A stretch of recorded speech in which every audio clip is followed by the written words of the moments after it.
November 10. Dead-end streets. I said in my heart, "Come now, I will test you with pleasure. Enjoy yourself." But behold, this also was vanity. Ecclesiastes chapter 2, verse 1.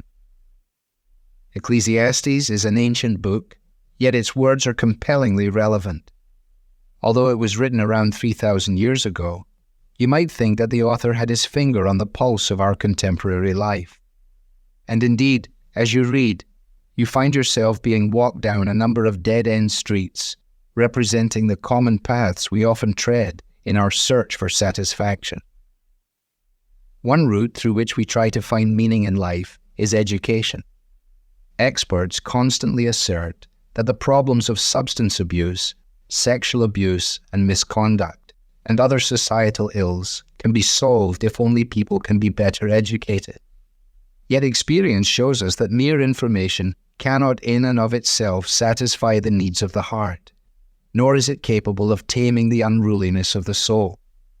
Judged by many yardsticks, Western nations are the best educated in human history, but they do not appear to be the happiest, and they may well be those that most thirst for instant gratification.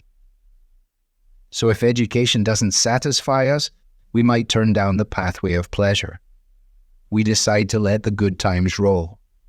At first we might find something resembling happiness, but we eventually discover that the pleasure it brings is only fleeting. It turns out to be a form of escapism, luring us into a make-believe, rose-colored, self-focused life that sounds great, but is empty. Much of the world that surrounds us is set up to call us down dead-end streets like these. Now, it would be a dreadful misunderstanding to think that Christianity is disinterested in education and pleasure. Nothing could be further from the truth. Yet the author of Ecclesiastes shows us that none of these pursuits will in and of themselves make sense of our lives or answer our deepest longings. Only when we come to know the true and living God does the enjoyment of life's blessings feed into lasting joy. These dead-end streets contain some hope, however, or Christ can break through and save us, drawing us onto the narrow path that leads to life. Maybe that's exactly what happened for you.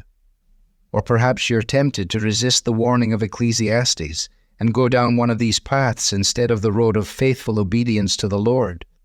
Or you're tempted to implicitly or explicitly encourage your loved ones to go down them. If the temptation to see education or enjoyment as the one thing you must have calls your name, remember this: one day you will stand before the throne of God, and you will have to give an account. Which path will you walk along?